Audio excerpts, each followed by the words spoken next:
최근 윤석열 대통령 탄핵 심판에서 헌법재판소가 방어권을 보장해야 한다는 권고 의견을 낸 국가인권위의 결정문에서 박근혜 대통령 탄핵 심판의 잘못을 되풀이하지 말아야 한다는 별개 의견이 있는 것으로 확인됐습니다.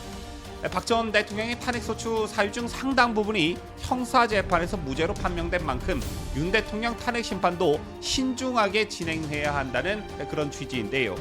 이런 소수 의견을 낸 위원은 누구였는지, 이런 소수 의견이 왜 중요한지 잠시 후 자세히 설명합니다.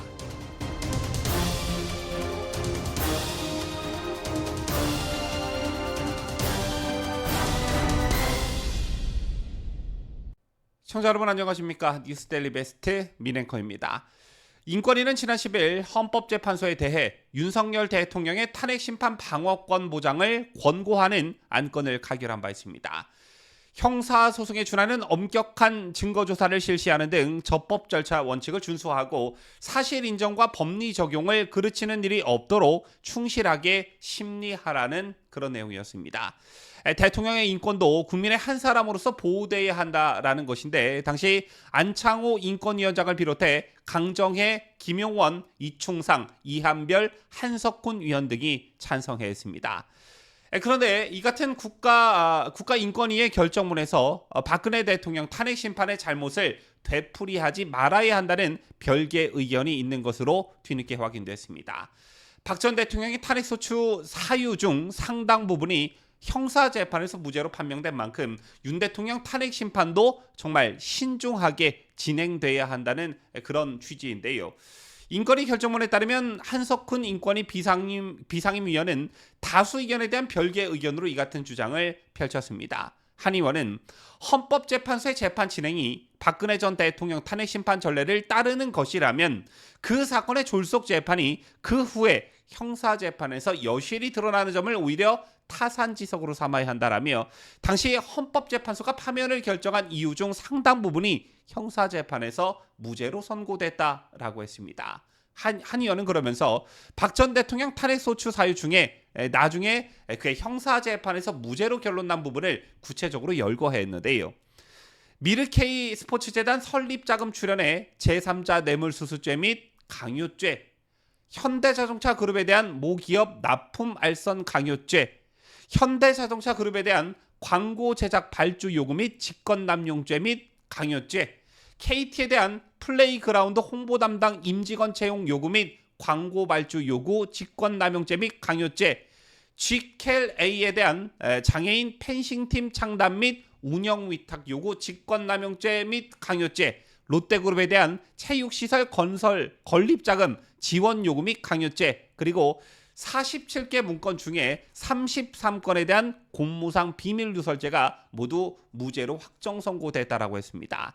저도 박근혜 대통령 탄핵 당시 탄핵 반대를 외치면서 부당한 판결에 대한 방송을 그 당시에 많이 했었지만, 자, 이렇게 또다시 열거를 해놓고 보니 정말 끓어오르는 분노를 참을 길이 없는데요. 한 의원은 무죄로 결론낸 부분을 하나하나 열거하면서 헌법재판소의 박 전 대통령 파면 이유 중 핵심 내용은 대통령이 그 지위를 이용한 구속력 있는 행위로 기업의 미르재단, K스포츠재단 등 공익재단 설립자금 등 거액의 출연이나 계약 체결을 요구하는 등으로 최서원 씨의 사익 추구를 도왔고, 자, 이로 인해 기업의 재산권과 경영의 자유를 침해하고 대통령의 공익실천 의무를 중대하게 위배했다는 것인데, 하지만 그 후에 형사재판에서 대통령의 구속력 있는 행위는 강요죄로 기소됐지만 기업에 대한 협박이 인정되지 않아 무죄로 선고됐고, 대통령이 최서원의 사익 추구 사실을 알았는지는 그 후에 오랜 기간 형사재판을 통해서도 증명할 수 없었다라고 했습니다. 아시다시피 박근혜 전 대통령은 2020년 7월 파기환송심에서 징역 20년과 벌금 180억 원, 추징금 35억 원을 선고받았지요. 파기환송 전 항소심에서는 징역 30년, 벌금 200억 원, 추징금 27억 원과 비교해 징역형은 대폭 줄어들었습니다. 자, 이는 2019년 대법원 전원합의체가 항소심이 강요죄 성립에 필요한 협박의 범위를 지나치게 넓게 인정했다라며 파기환송한 데 따른 것이었는데요. 이에 따라 파기환송심에서 박 전 대통령의 혐의 18개 중 9개와 관련한 강요죄가 모두 무죄가 되면서 형량이 대폭 줄어든 것입니다. 사실 유죄로 인정된 다른 혐의들도 다 말이 안 되는 것이었고 대법원에서 감형이 됐다고는 하나 징역 20년과 벌금 180억 원, 추징금 35억 원 선고, 이게 말이 되냐라는 것이지요.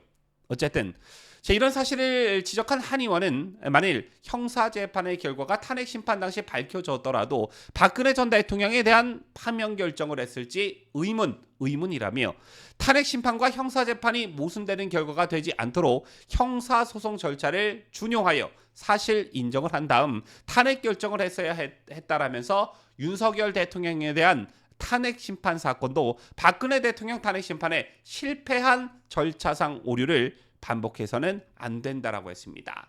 자, 여러분께서도 잘 아시다시피 현직 대통령이 헌법재판소 탄핵 심판과 내란죄 형사재판이라는 두 개의 재판을 동시에 받는 사상초유의 사태를 맞기도 했습니다. 자, 왜 이렇게 서두르는지 알만한 사람은 다 아는 내용이지만 이 문제가 정말 심각한 것은 만약 헌재에서 탄핵 인용을 결정했는데 나중에 법원이 내란죄 혐의에 대해 무죄를 선고할 경우에 그 파장은 도대체 누가 책임질 것이냐라는 것입니다.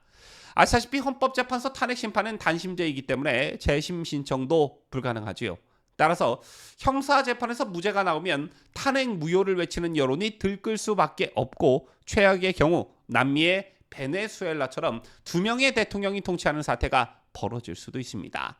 박근혜 대통령의 경우 그때도 저와 여러분 같이 맹렬히 저항하는 세력이 존재했지만 이게 국민 전체에게로 확장성을 갖지 못했고 곧바로 5월 대선이 열리고 문재인이 당선되자마자 무지막지한 적폐청산을 자행했기 때문에 그 파장이 적었지만 이번 윤석열 대통령의 경우 지지율이 50%대 전후를 기록하고 있고 만에 하나 윤석열 대통령의 파면으로 조기 대선이 열려 이재명이 권좌에 오르게 된다면 이에 대한 반발 여론까지 더해져 나라가 풍비박산 날 게 뻔합니다.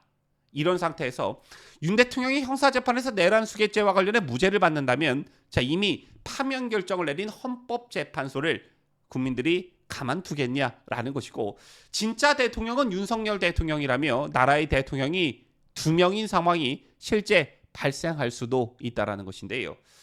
탄핵 정국은 대통령이 범죄 혐의를 다루는 만큼 또 대통령의 탄핵을 결정하는 만큼 그 절차에 신중에 신중을 기해야 합니다. 하지만 아시다시피 대통령의 구인에서부터 구속까지 전 과정이 전부 불법 부당으로 얼룩졌습니다. 대통령에 대한 수사권도 없는 공수처가 적법성의 문제를 지적받고 있는 서부지법의 영장을 받아 구속까지 시키고 결국 수사도 못한 채 검찰의 사건을 넘긴 것부터 대통령 사법 처리의 위법성을 만든 것이고 검찰 또한 대통령에 대한 직접 수사 없이 증거인멸, 도주 우려가 없는 대통령을 굳이 구속 기소하는 것도 많은 국민들이 수긍하지 못하고 있습니다. 더욱이 대통령이 탄핵 심판을 맡은 헌법재판소는 당초 국회가 대통령을 탄핵 소추하는 그 과정에서 내란 혐의를 핵심 사유로 제소했는데도 헌재와 국회 측 간 절차가 진행되는 과정에서 이를 빼버린 상황까지 발생했고 이 밖에도 특정 성향의 헌법재판관들의 편향된 졸속 재판이 실제 차행되고 있습니다. 그리고 두 번 다시는 우리가 뽑은 대통령이 좌파들에 의해 끌려 내려오는 것을 반드시 막겠다는 보수파 국민들의 결기도 대단한 상황이지요. 부디 박근혜 대통령 탄핵의 아픔과 상처가 반복되지 않기를 진심으로 바랍니다. 지금까지 저는 자유대한민국을 수호하는 뉴스데일리 베스트 민앵커였습니다.